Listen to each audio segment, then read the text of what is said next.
When a millionaire mocked his black maid, he never expected her to answer back in perfect French.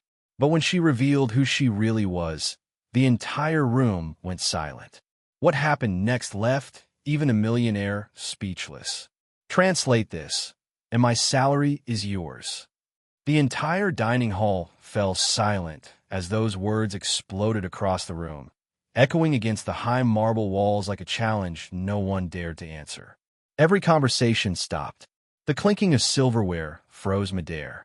Even the soft music playing from the grand piano faded into background noise as every guest turned to look at the source of the voice, Ethan Rhodes, the man who thought the world revolved around him. Ethan sat at the head of the long mahogany table, confident, polished, and untouchably wealthy. His diamond-studded watch flashed beneath the golden chandelier, and the smirk on his face was that of a man who had never been told no.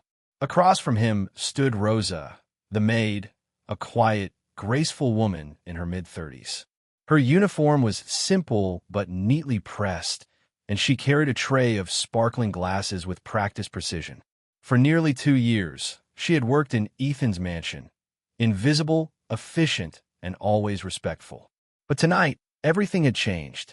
Her hands trembled slightly as she stood before him, not from fear, but from shock. The laughter around the table grew louder. The guests, wealthy investors and socialites in tailored suits and glittering jewelry, found the scene entertaining. "Come on, Ethan," one of them chuckled, swirling his wine glass. "Don't expect the maid to know French. She probably doesn't even understand what you said." Another woman leaned over, whispering loudly enough for everyone to hear. "Maybe she thinks translate means clean the table." Laughter erupted again, cruel, mocking, the kind that fed Ethan's pride.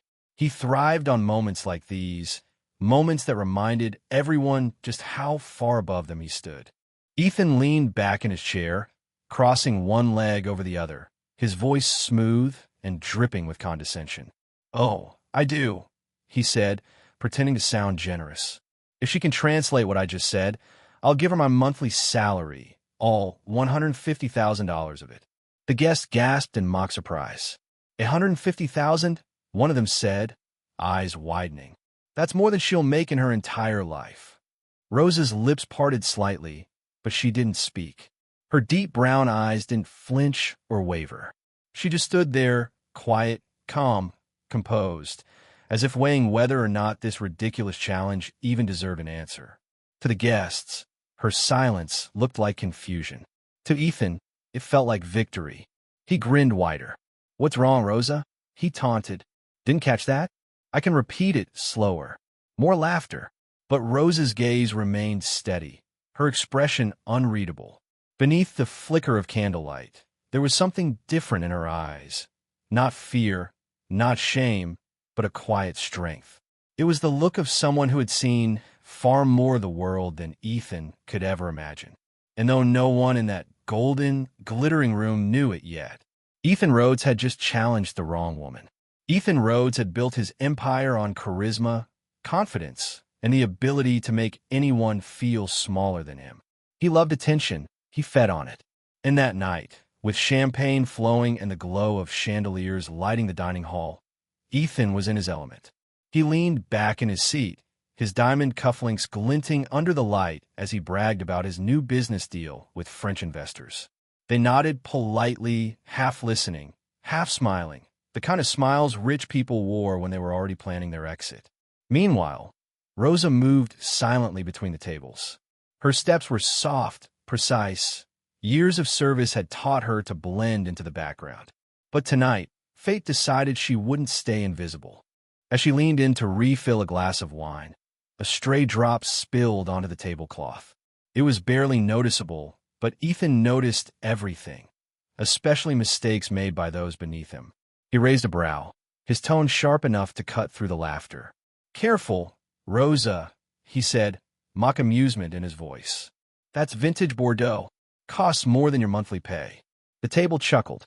Rosa mumbled an apology, but Ethan wasn't finished.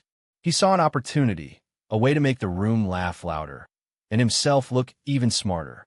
"So," he said with a smirk, turning toward her, "you like working for me, Rosa?" Yes, sir, she replied softly.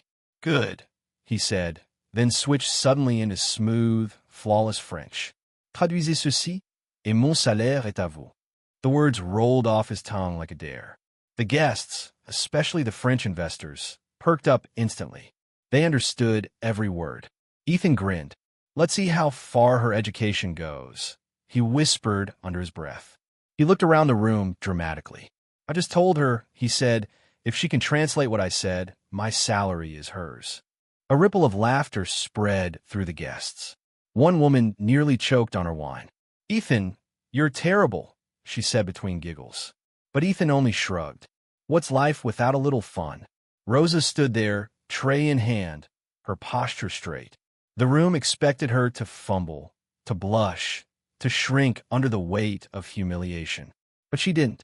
For a long moment, she said nothing, and her silence made the laughter grow louder. Ethan tilted his head. Nothing to say, Rosa? Didn't understand? She finally looked up. Her eyes, calm, steady, unflinching, met his. The laughter began to fade, replaced by a curious hush. I understood, she said quietly. Ethan raised an eyebrow. Oh, then by all means, enlighten us.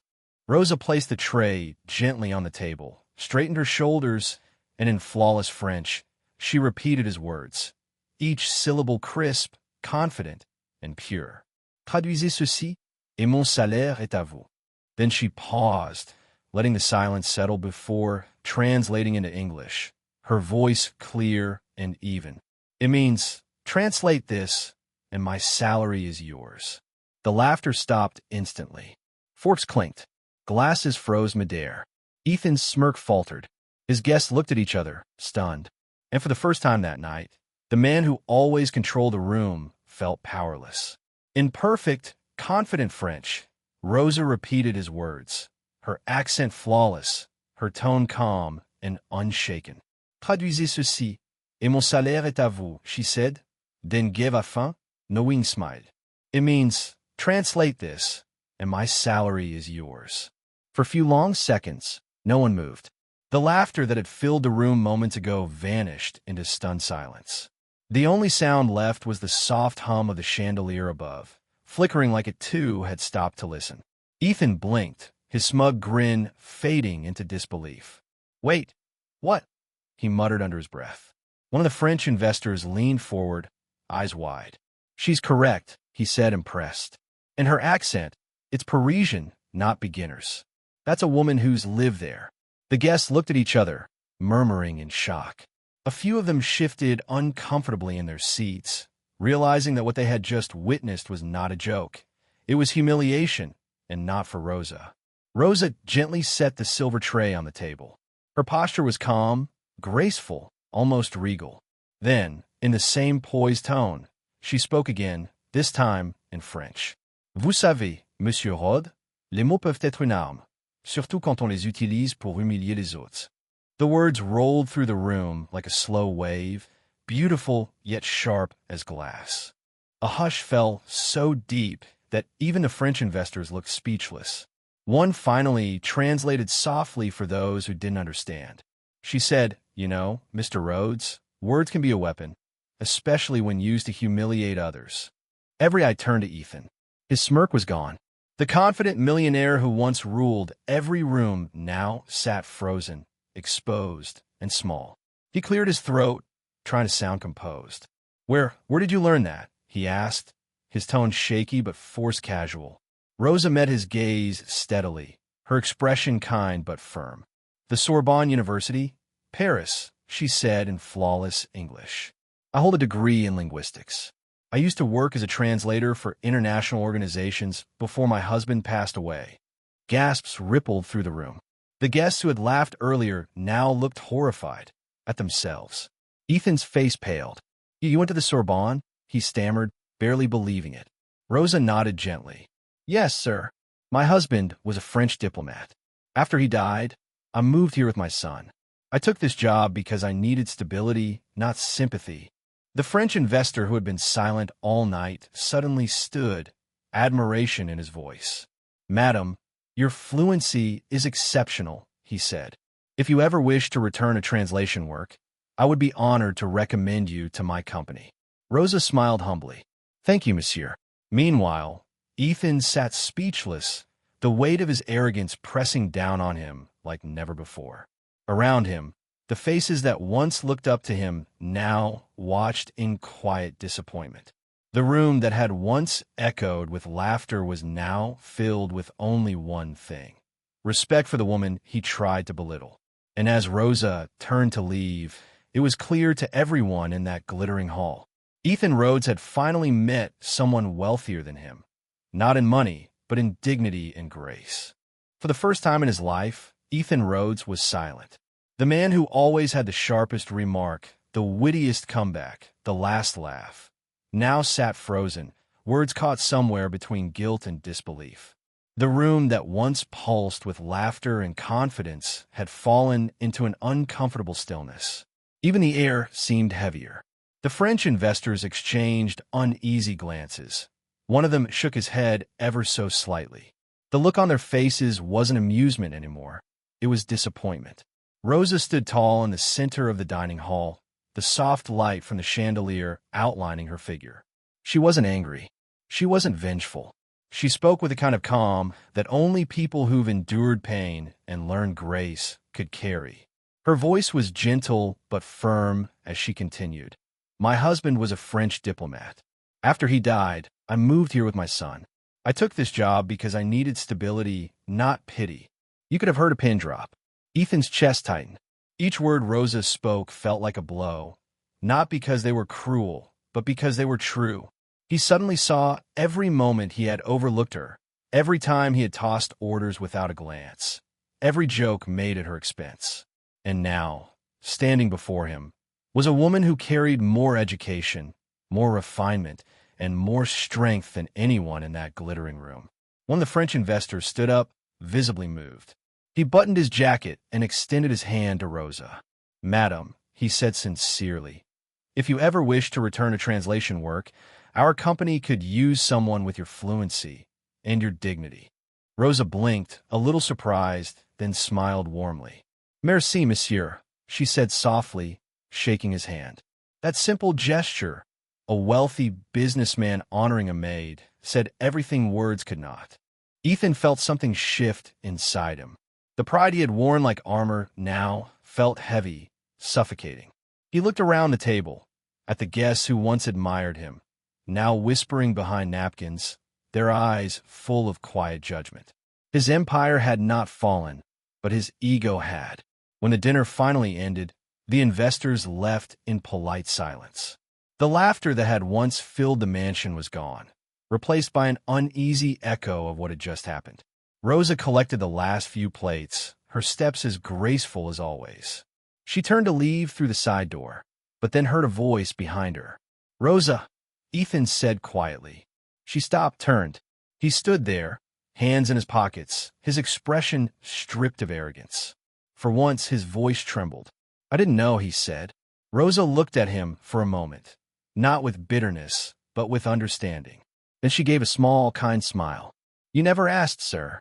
Those 4 words hit harder than any insult could. Ethan lowered his gaze, realizing that in all his success, he had never truly seen the people who made his world run. As Rosa walked away, her head held high, Ethan Rhodes stood in silence, humbled, human, and changed. The next morning, the grand halls of Ethan Rhodes' mansion felt unusually quiet. The staff moved about cautiously, whispering among themselves, unsure of what would happen after the previous night's humiliation. Ethan, the man who once commanded every room with arrogance, sat alone in his study. The sunlight spilled through the tall glass windows, illuminating the papers on his desk, but his thoughts were elsewhere. For the first time in years, he wasn't thinking about profits or deals. He was thinking about a maid, a woman he had mocked and underestimated, only to discover that she possessed more grace and wisdom than any millionaire he knew. After a long silence, he picked up the phone and said quietly, "Ask Rosa to come to my office." When Rosa entered, she looked calm, her hands folded neatly in front of her. She wasn't sure why she'd been called. Her heart raced slightly. After all, people like Ethan didn't apologize. They dismissed, they replaced, they moved on. But today was different. Ethan stood up from his chair. His voice was softer, stripped of its usual command. "Rosa," he began, "I owe you more than an apology." She blinked, surprised. "You showed me something I've forgotten," he continued. "That everyone deserves respect, no matter their job, their title, or the uniform they wear." He opened a drawer and pulled out an envelope. Rosa hesitated as he extended it toward her. Inside was a check for $150,000. Her eyes widened. "Sir, I can't accept this," she said, her voice trembling. Ethan smiled gently, a rare, genuine smile. "Yes, you can," he said, "because I made a bet, and I always honor my word. But more than that, you earned this, Rosa, not for translating words, but for teaching me humility." Tears welled up in her eyes, but she didn't cry. She simply bowed her head respectfully. "Thank you, sir," she said softly. Word spread like wildfire. Across the city, the story became headline gossip, Millionaire humbled by his maid. But to those who understood the truth, it wasn't humiliation, it was awakening. Within weeks, Rosa accepted an offer from one of the French investors. She became a senior translator, managing global clients and traveling between cities. Her days of scrubbing floors were over, replaced by conference rooms, elegant suits, and a renewed sense of pride. As for Ethan Rhodes, those who knew him noticed a transformation. He started greeting his staff by name, remembering birthdays, and asking about their families. He even began funding scholarships for employees' children, something the old Ethan would have never done. Sometimes people would ask him about that night, the night his pride crumbled before a maid's quiet strength. He would just smile faintly and say, "Never underestimate the quiet ones. They're often the smartest in a room." And though years passed, Rosa's presence lingered in his memory. Her calm eyes, her steady voice, and her words that had pierced through his arrogance like light breaking through clouds. Because in the end, Ethan Rhodes learned the most valuable lesson of all, that respect costs nothing but means everything. Destellos moral. Don't judge people by the job they do or the clothes they wear. You never know who they were or who they might become. If this story gave you chills, make sure to hit that like button, subscribe, and turn on the notification bell, because more unbelievable stories like this are coming your way.